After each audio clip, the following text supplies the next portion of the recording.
So if you're looking for a safe solution to get rid of your pests like ants, spiders, mice, whatever, no traps, no insecticides, no chemicals, no poisons, then this is probably something you may want to consider. In this video, I want to show you how these little things actually work and how we have them all around our kitchen. Stay tuned for the whole video. So this is an ultrasonic pest controller. Basically, this pest controller emits an audible sound to annoy rodents, cockroaches, ants, mice.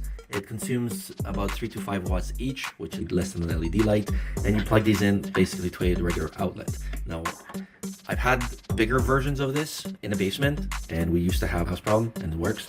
Now we're gonna put this all around the top because we have a pretty big ant problem in the kitchen. So I've been using powders and everything, it just hasn't been working. So I'm gonna basically plug all these in, and the way it works is usually within 3 to 5 days, you know, like you're gonna start noticing less ants, and then really after about a month and a half is when you're gonna start seeing results. So we have one here, got one there, underneath there, here, in the garage mudroom. So what these are is they're releasing this ultrasonic noise to just annoy pests and spiders, rodents, mice, rats. And an added bonus is they emit this little blue LED light, so in the middle of the night you can actually see it almost like a night light. And they look nice, they kind of look like air fresheners as well. Like I said, they just kind of plug in. You don't hear anything, there's no whizzing, there's no noise. It takes about a month and a half for these to actually work, so be patient, but they do work.